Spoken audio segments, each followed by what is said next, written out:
चुनाव है, हमारे देश के प्रधानमंत्री नरेंद्र भाई मोदी है, लगातार उन्हें आप देखते हैं, सुनते हैं। हर व्यक्ति के पास मोबाइल है आज, चाहे वो पढ़ा लिखा हो कि पढ़ा लिखा नहीं हो। जो गांव में मजदूरी करता हो, गाय ढोल चराने जाता है, बकरियां चराने जाता है, उसके पास भी मोबाइल है, वो भी मोबाइल सुनता और देखता है। तो देश दुनिया में क्या हो रहा है ये हर व्यक्ति को मालूम है, और इसीलिए ये देश का चुनाव है। नरेंद्र भाई मोदी हमारे देश के मुखिया फिर से बने, ये सबकी इच्छा है, सबकी भावना है। लेकिन इच्छा और भावना सिर्फ कहने से और सुनने से नहीं होगी। ये कब होगी? जब हम अनिता जी को जिता करके दिल्ली भेजेंगे। होगा कि नहीं होगा तब? और इसके लिए क्या करना पड़ेगा? हम सभी लोगों को मेहनत करनी पड़ेगी। करनी पड़ेगी नहीं करनी पड़ेगी? हम पिछला विधानसभा का चुनाव, हमारी पेटलावर विधानसभा, कितने की लीड ली थी हमने, मालूम है आप लोगों को? कितने की लीड थी? 15,000 की। मैं तो 2018 में हारी थी, 5,000 से हारी। लेकिन लोकसभा में 15,000 की इस विधानसभा ने लीड दी थी। और इस बार कितने की लीड देंगे? 25,000। इससे 25,000 की लीड ये विधान, और ये मैं आप लोगों के विश्वास के कारण, आप लोगों के मेहनत के कारण, कार्यकर्ताओं की मेहनत और उनके आशीर्वाद के कारण मैं बोल रही हूँ। सही बोल रही नहीं बोल रही हूँ? जिता के देंगे हम लोग, पर इसके लिए मेहनत करनी पड़ेगी। विधानसभा में दोहरी जवाबदारी है, विधायक हूँ और मंत्री भी हूँ। अगर संगठन ने मुझ पर विश्वास किया है, आप लोगों ने आशीर्वाद दिया, मुझे सहयोग दिया और यहाँ से जिता करके मुझे भेजा, संगठन ने मुझ पर विश्वास किया है, तो उस विश्वास पे खरा उतरना है कि नहीं उतरना है? मंत्री मुझे बनाया है तो उस पे खरा उतरना है कि नहीं उतरना है? तो इसलिए 25,000 की लीड हमें, 20,000 से ज्यादा 25,000 तक की लीड हमें पेटलावर विधानसभा से देनी है। और ये तभी दे पाएंगे जब हमें विश्लेषण करना पड़ेगा कि विधानसभा में हम कहां से हारे, क्यों हारे। यहां जाकर के हमें एक एक कार्यकर्ता को समझना होगा, क्योंकि ये देश का चुनाव है, नरेंद्र भाई मोदी का चुनाव है, छोटा मोटा चुनाव नहीं है। देश दुनिया इस चुनाव को देख रही है। सब लोग हराने के, सब पार्टियां एक मिलकर के हराने पे तुली हुई है। लेकिन मंदिर बनना क्या आसान था? किसी ने सोचा था कि अयोध्या में राम मंदिर बनेगा? सोचा था किसी ने? लेकिन नरेंद्र भाई मोदी थे जिन्होंने राम मंदिर को बनाने का काम किया। हमने यही रायपुरिया में बैठ के सीधा प्रसारण देखा था कि नहीं देखा था? भव्य आयोजन यहाँ रायपुरिया में हुआ था, पूरा गांव बंद था, एक जगह इकट्ठा हुआ था और हमने सीधा प्रसारण देखा था।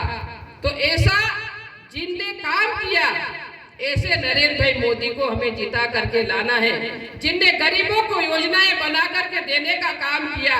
किसी ने सोचा नहीं था कि पक्के मकान बनेंगे, हमारी बहनों ने सोचा नहीं था कि वो गैस के चूल्हे पे रोटी बनाएगी। वो किसकी देन थी? उज्ज्वला के माध्यम से गैस के कनेक्शन और चूल्हे देने का जिन्होंने काम किया।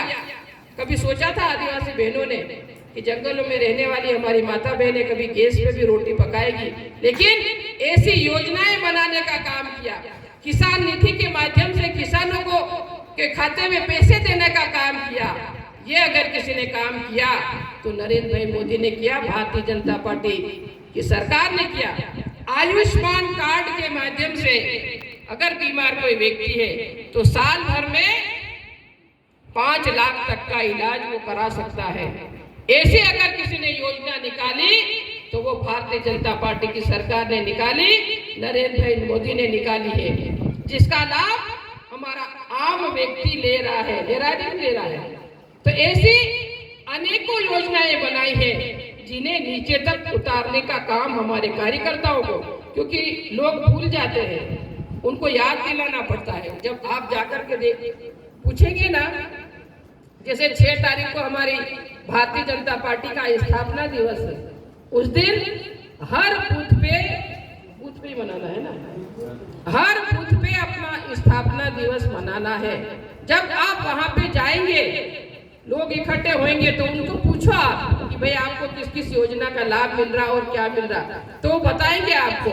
लेकिन आपको भी उन योजनाओं के बारे में मालूम होना चाहिए, तब जाके आप लोग उन लोगों को बता देंगे। और मुझे मालूम है कि यहाँ हमारे जनप्रतिनिधि बैठे हैं, हमारे कार्यकर्ता बैठे हैं, उनको सभी को इन योजनाओं के बारे में मालूम है। और इसीलिए हमारी प्रत्याशी, क्योंकि अभी भानु भाई ने भी बताया, भाई नागर सिंह जी ने बताया कि लोकसभा बहुत बड़ी लोकसभा होती है, 3 जिलों की बनकर के ये पूरी सीट है। और प्रत्याशी का हर गांव में जाना, हर पंचायत में जाना संभव नहीं है।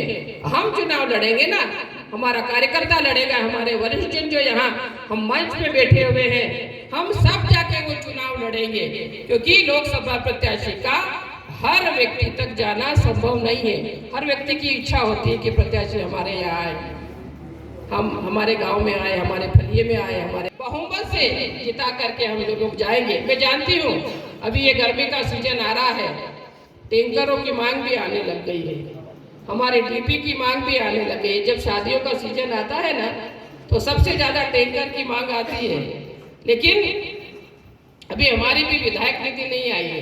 अभी जीते हुए हमको 3 महीने हो गए, मंत्री बने हुए, तो अभी आई नहीं है हमारी निधि, तो इसलिए नहीं तो अभी टैंकर है। जैसे नागर भाई ने कहा नहीं, सबसे ज्यादा अगर मांग आती है तो वो डीपी, ट्रांसफार्मर और टैंकरों की।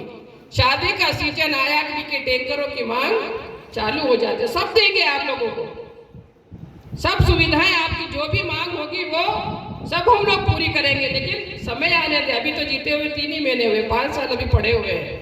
तो कई बार लोगों को लगता है कि जीत तो गए, मंत्री भी बन गए, हमारे तो काम ही नहीं हो रहे। भाई अभी 3 ही महीने हुए, अभी रुको तो सही, तो आपके साथ करेंगे काम आप लोगों के। तो ये अभी तो निधि नहीं आई है हम लोगों की, काम करेंगे, आपके टैंकर भी देंगे, जहाँ ट्रांसफार्मर की जरूरत है वहाँ ट्रांसफार्मर भी हम लोग लगाएंगे। और यहाँ माही की वजह से अच्छा सिंचित एरिया भी है और काफी बहुत सारे बड़े बड़े तालाब भी हम लोगों ने यहाँ पे बनाए हैं, इसलिए बिजली की डिमांड भी बनी। और मैं हर भाषण में अपने कहती हूँ कि जैसे जैसे हमारी सिंचाई की सुविधाएं बढ़ी है, उस हिसाब से बिजली की मांग भी बढ़ी है। और इसलिए हम ग्रिडों की स्थापना करेंगे, जहां हमें लगेगा कि यहाँ ग्रिड की आवश्यकता है, वहां ग्रिड नए लाएंगे, मंजूर करवा के वहां ग्रिड बनाएंगे। जहां ट्रांसफार्मर की जरूरत है, जहां हमें लगता है कि और बढ़ाने की ट्रांसफर बढ़ाने की जरूरत है, वहां हम लोग ज्यादा एचपी का वो ट्रांसफर लगाएंगे। तो जहां जहां भी जैसी भी आवश्यकता है, उस हिसाब से जहां हम काम करने की आवश्यकता है वहां काम करेंगे। जहां रोडों की, जैसे प्रधानमंत्री सड़क योजना में गांव-गांव में जाल बिछ गया है, लेकिन फलिये बचे हुए, जैसे भाई नागर सिंह जी ने कहा कि उन फलियों को जोड़ने का काम। और यहाँ तो ये है कि हम 4 से साल में देखते हैं तो एक नया फलिया बन जाता है। तो उस फलियों की ये तो लगातार चलने वाली प्रक्रिया है, मांग कभी खत्म नहीं होगी और काम करना भी कभी खत्म नहीं होगा, इसलिए सतत चलने वाली प्रक्रिया है। 6-7 साल में नया एक फलिया बन जाता है, वहाँ फिर से हैंडपंप लगाना है, वहाँ फिर से आंगनवाड़ी खोलना है, वहाँ फिर से बिजली लगाना है। तो सारी व्यवस्थाएं हमें करनी है और ये हम लोग करेंगे, हमारी सरकार करेगी, आप लोग विश्वास रखिए।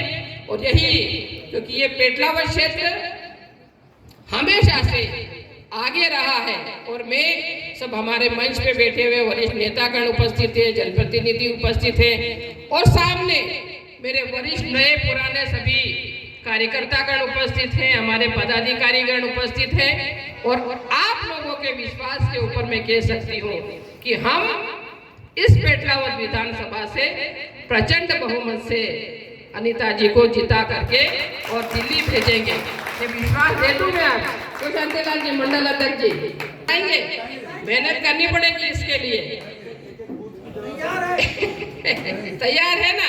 तो इसलिए आप लोगों के विश्वास के ऊपर मैं ये कह सकती हूँ कि हम 25,000 तक की लीड यहाँ इस विधानसभा से देंगे। हमारे वरिष्ठ जन बैठे हुए सभी लोगों के आशीर्वाद से हम अनिता जी को जिता करके भेजेंगे। और ये जैसे नागेश्वर जी ने कहा है कि ये मेरे पिताजी स्वर्गीय दिलीप सिंह जी भूरिया की राजनीति यहाँ से शुरू हुई, यहाँ उनकी कर्मभूमि रही। और पुराने लोग जो बैठे हैं वो जानते हैं कि एक समय ऐसा था जब उन्होंने पैदल पैदल यहाँ चल करके और शुरुआत करी। और उस समय हाँ वही आपके यहाँ भी पैदल पैदल, क्योंकि लोकसभा तो यही थी ना, तो वो सब दूर जा करके जिस तरह से उन्होंने काम किया है और उन्हीं को और एक उनका वो था कि यहाँ से जीतेंगे और जाएंगे। और वैसी उसी तरह का आशीर्वाद आपको अनिता को देना है। और मुझे विश्वास है कि यहाँ के लोग साथ आकर के और अच्छी हम यहाँ पे लीड देंगे। यही आज पुनः आपका स्वागत करते हैं, नागर भाई का भी स्वागत करते हैं और हमारे प्रत्याशी अनिता जी का भी इस मंडल में हार्दिक स्वागत अभिनंदन करते हैं। जय हिंद।